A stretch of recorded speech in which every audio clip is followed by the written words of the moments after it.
From the editors of Cook's Illustrated magazine, it's America's Test Kitchen. With your host, Christopher Kimball.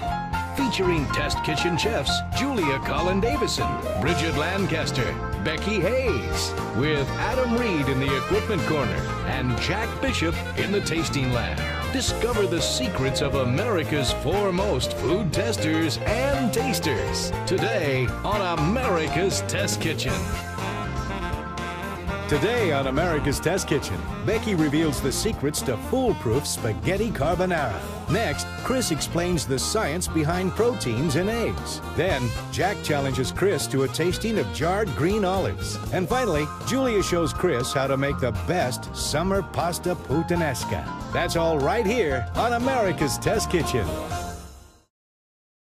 I think the ultimate Italian fast food is not pizza, it's pasta carbonara, and the reason is you throw together some eggs, some bacon, some cheese, some olive oil, maybe some white wine in a bowl, add some hot spaghetti to it. It cooks instantly and it tastes great.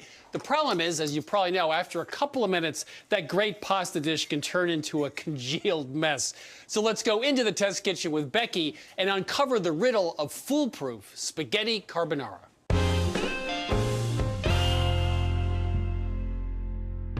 Becky is here to solve our problem with spaghetti carbonara. Now, the thing that really surprises me, usually you're not a meat person, you're here for the veggies. Yeah. So you're doing double duty here in the kitchen. A little bit of bacon now and then. Fat, bacon, meat. Good. It shows you're broadening your culinary horizon. That's right. It's good for you every once in a while. All right. So, yeah, spaghetti carbonara, it's basically spaghetti, a little bit of cheese, and eggs. Super simple and delicious, but it can be tricky to pull off, so we're going to make the recipe entirely foolproof. We're starting with 8 slices of bacon. I'm just going to cut these up into half-inch pieces. So in Italy, with this recipe, they use guanciale, which we actually have some here, and that's actually the cheek of the pig, and it's cured much like pancetta with salt, and then it's dried. In this country, when they slaughtered a pig, they sometimes cook it whole. The entire head was sometimes pickled and put in barrels. There was a rule, no more than 2 hogsheads per barrel. Oh, yeah. People would fill it up with the cheap stuff. But occasionally in the South, they'd actually cook the jowl. This is this part here. It's fattier than this. And they pickle it, and they use it as a seasoning for beans, for example, like black-eyed peas, or they could cook it like bacon, but it wasn't as meaty, it wasn't as high class as guanciale. And guanciale actually has great flavor. Oh, it's if you can fantastic. find it, use it in the carbonara. Right. It is hard to find in Boston, though, so we're going to be using the bacon, and I've cut it into pieces. So we have a nonstick skillet here, and if you want to give me some medium heat, I'm actually going to add a half a cup of water to the bacon. So I know it's a little bit odd to be adding water to bacon, but we want to try and mimic that chewy, tender texture of the guanciale, and this will prevent the bacon from getting really crispy. Over the years, nothing you do surprises me. Everything has Becky's a a reason. little odd. What? You are. You have different culinary techniques from a culinary point of view. Okay. But the food turns out great, The right? food turns out great, right. Okay.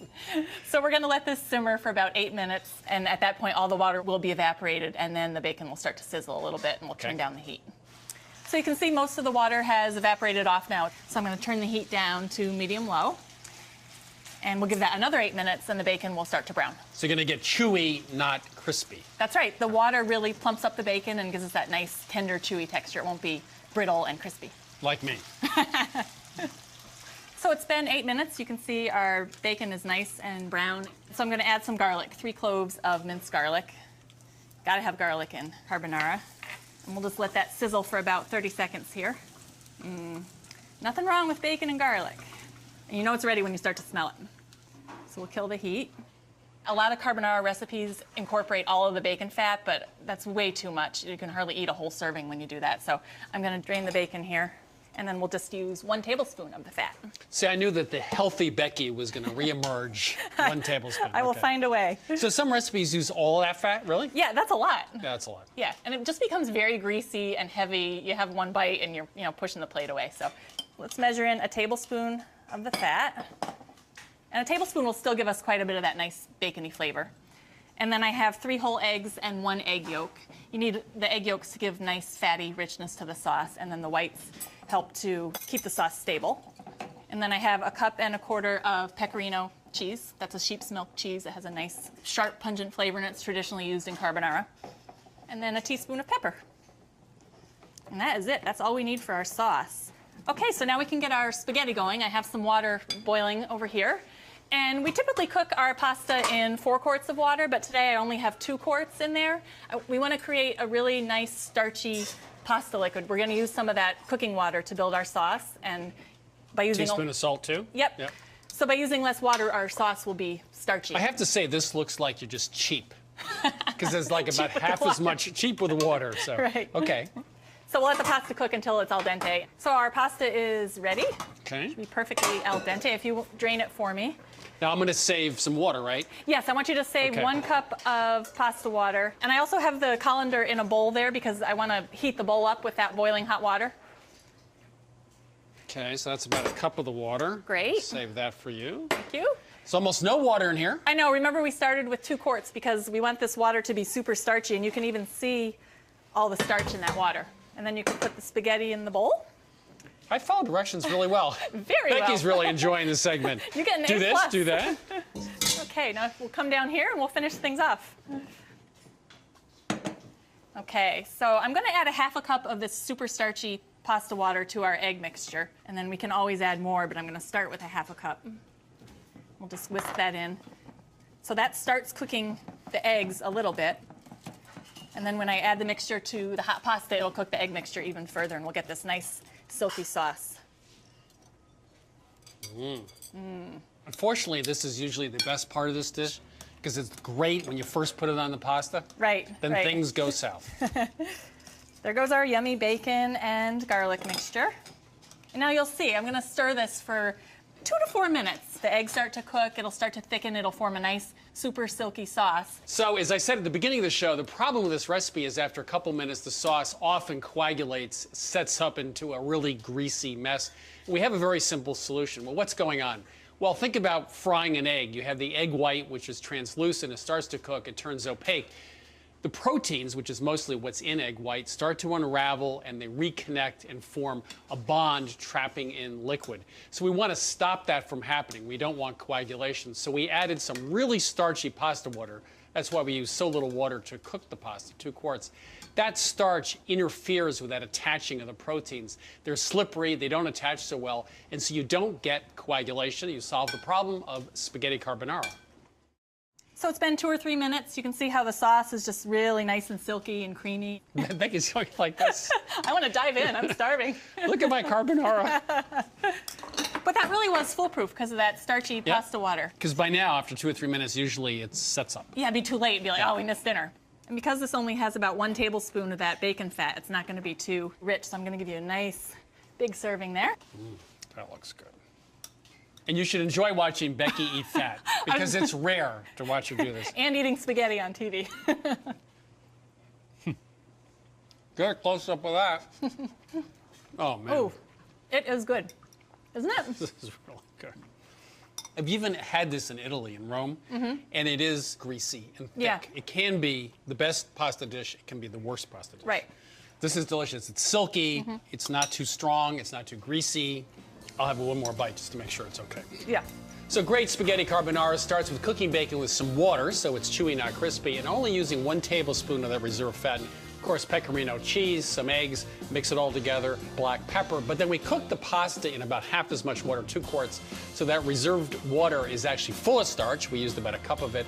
And that starch interferes with the proteins so they don't coagulate, so you get a nice silky sauce. So from America's Test Kitchen to your kitchen, a foolproof recipe from Becky, a vegetarian, for spaghetti carbonara.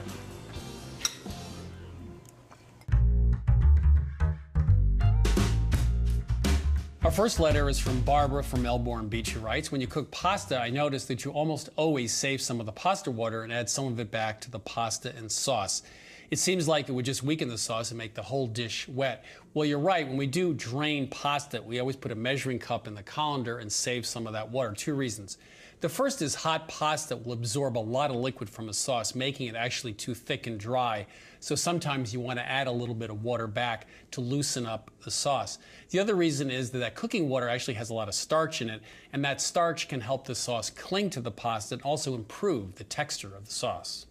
Sam from Kingston writes, I've heard that once you take meat off the heat or out of the oven, the internal temperature rises. Why does this happen? It won't roast overcooked if I take it out of the oven at the perfect temperature. Well, the answer is yes, it will overcook, and here's why. A large roast in particular, the outer temperature of the meat is going to be much higher than the inside, and that's because it heats from the outside in. When you take it out of the oven, what happens is the temperature tends to even out, which means heat goes from the outside through conduction to the inside. So the internal temperature can actually rise up to about 10 degrees. Now, when you take a roast out of the oven, a large roast, take it out 10 degrees lower in temperature than what you actually want. For example, a pork roast, if you want it 145, take it out at 135, or a prime rib, if you want it 130, take it out at 120. Olivia from Lexington wants to know about onions and slicing. She writes, does it matter how onions are sliced to determine how they cook up? And the answer is yes. Onions actually have grain like meat does. If you think of an onion with a root and it grows up, the grain goes with the direction of the growth, which means along its length. So once you cut off the poles or the ends of an onion, remove the outer wrapping, the paper, if you slice it from pole to pole, that'll be with the grain, which means when it cooks, it'll hold on to its shape better. If you cut it across the diameter, like across the globe, the equator, it'll actually tend to break down much more quickly in the pan. Our last letter today comes from Peter from Alexandria, and he writes about cast iron cookware. He says, I have a cast iron pan that I use a lot for cooking fish. I then used it to make cornbread, and of course it came out tasting fishy. Help.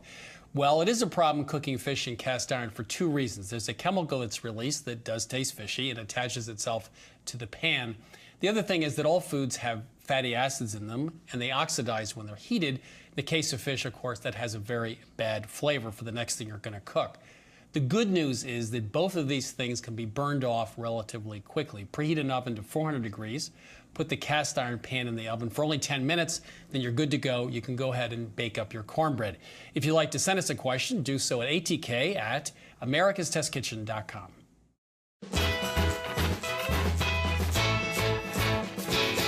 Up until the second, the only thing I thought a jarred green olive was good for was a martini glass. But I guess we're actually going to eat them, so I'm here with Jack Bishop, our tasting expert, to tell me whether any of these actually are worthy of a kitchen versus the bar. Yeah, I feel very badly that I didn't bring a martini, but I also... Not too badly. Well, I thought, you know what, that would really make it difficult for you to get this one right, so I do have your interests at heart. We sampled them the way you are sampling them, straight from the jar. We also sampled them in a cooked recipe. So I'm going to start out with a, do you know what a pimento is? Because I actually didn't know what a pimento was. I mean, I knew it was red. Some kind of a pepper thing. Yes, this is a fresh pimento. It's actually a member of the same family as chili peppers. It's a chili pepper, but it doesn't have any heat. And the idea was the sweetness of the pepper would balance the salty brininess of the olive. It isn't just for good looks. So the traditional method was all this was done by hand. They cut a little piece of the pimento and took out the pit and then put the pimento in. Of course, now they have something called what we call a pimento gun. Of course. They can inject the pimento at the same point they are shooting the pit out of the olive. Very efficient, all done by machine. So we tasted them the way you are. Big thing to pay attention to is the firmness of the olives. We found that one brand did not have calcium chloride in the mix, in the brine. And the calcium chloride is a firming agent. It helps the pectin maintain a strong cell wall, and that those were very mushy olives. And nobody wants a mushy olive, whether you're eating it as a snack or in your martini. But you wouldn't notice if it was in the martini quite as much. Okay. Second thing is the variety. We thought, oh, it's going to make a big difference because as you can see, these are all different types of green olives. They're not all the same green olive. The small ones or the large ones didn't really make much of a difference in terms of the flavor. Each olive has a slightly different characteristic, but we felt like that wasn't a big factor here, that overall texture was probably the most important. Anything you're noticing as you're tasting these? Yeah, I'm noticing I don't have a martini. I mean, that's the first thing I notice. It'll be the last thing I notice. Yes, these are smaller. Oh, Chris, good. Very good visual If I'd given you the martini, you may not have even noticed that, Chris. I would say this one is meatier and has better texture than this one. These little ones, yeah, these have the worst texture. They're kind of mushy and they have no flavor. So there's like a twofer, mushy and no flavor. So these are definitely out. And I would say these are slightly better, more meatier, better texture than these.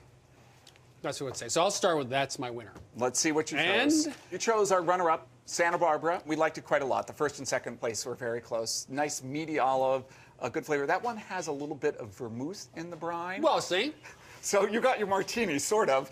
I can always sniff out vermouth. And this one, which I thought was not quite as good, but very similar. Our top choice, Mazette, and it's very similar. It's a big olive, nice firm texture, juicy, meaty flavor. That was good. And these were not good at all. These are Goya. This is a small Manzanilla olive, but the big problem was this is the brand without the calcium chloride, so they were very mushy olives, which we did not like. So if you're like me, you're like a little vermouth with your olive, you can choose the Santa Barbara brand. They were quite good, the runner-up. The winner this time was Mazette jarred green olives.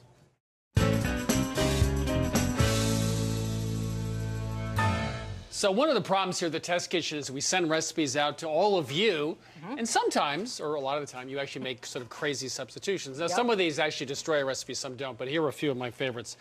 This is a bolognese sauce. After tasting the finished product, I added grape jelly to offset the strong taste. Really? This is a buttercream. Once I realized that the buttercream had too much coffee taste, it had some coffee in it, I added peanut butter. Oh, hello. This is my all-time favorite. This is pub-style burger recipe we did a few years ago. Said, the second time I made it, I used elk backstraps instead of ground beef. And then he says, gross. Yeah, well, no kidding. Yeah, that didn't pan out. So now we're doing a fresh pasta puttanesca, which is traditionally a pantry sauce. Yep. And one might say it's kind of a silly notion, but actually in the summer with fresh tomatoes, it's not an unreasonable concept. What if you use fresh instead of canned? That's right. Tomatoes. That's right. That's why you're here. And the first time we started making a fresh puttanesca, we of course tried different kinds of tomatoes, plum tomatoes, big, juicy, ugly, ripe tomatoes. But our favorite turned out to be these little grape tomatoes, which of course you can use cherry, the little cherries if you can find them. But these have a little bit sweeter flavor than the cherries. And even better, they're available year-round and they're consistent product in the supermarket. So we're going to start with 1.5 pounds of grape tomatoes, and we're going to put them in the blender because one of the things we found is they're very juicy, and trying to get some of the juice out ahead of time really helps the texture and the flavor of the sauce. So we're going to finely chop them until they're uniform, but they're still definite pieces. And that looks pretty good. And you know, you don't want to over-process them here, or else you'll wind up with more uniform textured sauce. And we liked a bit of chunkiness. So you're doing a chunky grape tomato smoothie. It kind of looks like that, doesn't it? All right, so now I'm going to put the tomatoes into a strainer, and I'm going to strain off some of their liquid. You can see how much liquid comes out, and if you just put that on fresh pasta, of course it would be quite watery. But at the same time, you don't want to really cook the tomatoes down too much, or you'll lose their really fresh flavor, which is the whole point of this recipe. And we're just going to let them drain for about 5 minutes. And notice I put the spatula in there. A little trick sometimes, if your bowl is getting full of liquid while you're trying to strain something, if you put something underneath the strainer, a little wedge in there, it holds it up out of the liquid. So our pasta water just came up to a boil, and if you wouldn't mind dropping the pasta, so that's 4 quarts of nicely boiling water. This is my favorite kind of recipe. You make it during the time you cook the pasta. What's Absolutely. better than that? So a little salt? That's right, a tablespoon of table salt into the 4 quarts of water. And that's a pound of Campanelle. They look like little tulips, but I'm told that it translates to church bells. How about bow ties? What happened to bow ties? Why can't we do those? You can use any kind of pasta shape for this fresh tomato puttanesca, but we really liked how that shape really trapped the texture of the sauce. So cover it, bring it back to a boil, but then uncover it, of course, so it doesn't boil over. So while the pasta boils, we're going to make the rest of our sauce. And as with the classic puttanesca, we're going to start with garlic, and this is 4 cloves of minced garlic, and I'm going to mash it into this olive oil, and that's about the same amount of garlic that you would use for a regular puttanesca. Now we're going to add anchovy, and this is anchovy paste. Of course, you could buy anchovy fillets and rinse them and mince them to a paste yourself.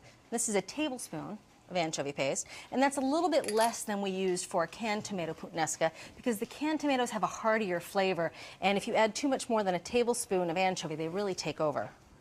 Now we're going to add some red pepper flakes, and this is just a 1/4 teaspoon of red pepper flakes. And what we found when we were making it, we really had to cut back on the spice so that the sweetness and freshness of the tomatoes could shine through. If you compare this to a regular canned tomato puttanesca, we would use a whole teaspoon, so a 1/4 teaspoon is a lot less. And finally, just a little bit of dried oregano, 1/4 teaspoon of that. Going to mix this together, and then we're going to put this into a skillet. So we're going to put this over medium heat and let it come up to temperature, and we're going to start to smell it. It'll be quite fragrant, and that takes about 2 minutes. So this is, instead of being sort of a Southern European recipe, this is kind of like pasta puttanesca for Swedes. This is for the Northern European version of it, right?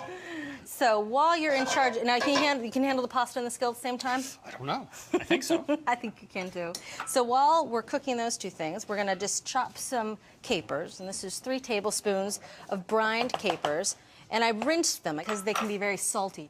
In a lot of recipes, we found just leave them whole, but we found their flavor is more evenly distributed if you give them a quick chop. So now that it's sizzling and it's coming up to temperature, we'll let it cook for another minute or so. All right, I'm going to get the last little bit of liquid out of these tomatoes. And now we're going to add this tomato juice to the skillet and reduce it down. And this will help keep the tomato flavor in the juice without having the juice wreck the texture of the sauce by being too watery. There you go. So we're going to reduce this down till it's quite thick, and that'll take another couple minutes. There's a lot of flavor in that tomato water. All right, so last but not least, common ingredient in puttanesca are olives, and we tried lots of kind of olives, but these are easy to find. These are Kalamata, and they're already pitted. So you just want to give them a coarse chop. Or as I like to say, they're already pitted unless they're not.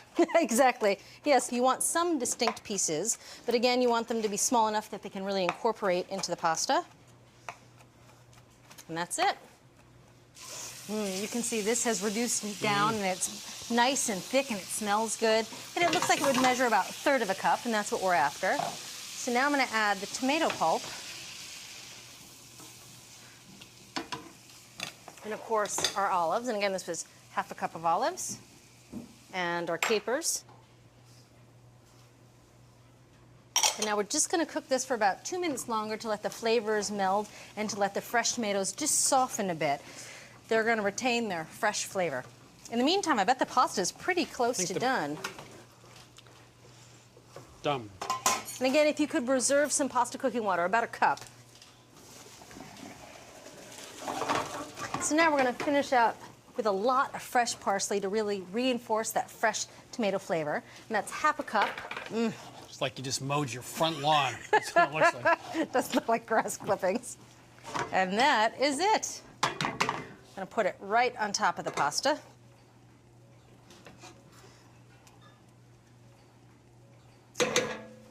And this is where that water comes in.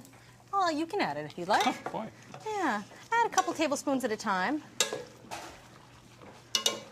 And again, pasta is like a sponge. It'll continue to absorb all the moisture. So, you know, before you ever serve pasta, adding a fresh dose of water is always good. That looks perfect.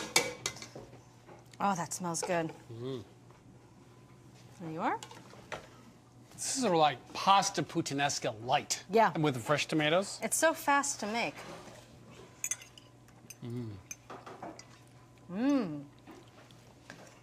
I really like it with that fresh tomato flavor. It's so much brighter. Yeah, but it still has some kick to it. This is good. It's fresher, it's livelier, but it still has some kick. And it has a good foundation of anchovies and garlic and olives. So there you have it. If you want to make fresh pasta puttanesca, start with some fresh tomatoes, 1.5 pounds in a blender. You could use cherry tomatoes or grape tomatoes. We pureed them down till they still had some good pieces and then separated out the water and cooked that water down with a sauce to get the flavor but not all that liquid. We held back on a few of the other ingredients so it wasn't quite as strong. And of course, after we cooked the pasta, we reserved 1 cup of liquid to thin out the sauce at the end. So there you have it from America's Test Kitchen to your kitchen, an all-new recipe for a fresh version of pasta puttanesca. You can get this recipe, all the recipes from this season, watch select episodes, and also get our tastings and testings at our website. And the address is americastestkitchen.com. And this only takes 10 minutes to make. I really like this recipe.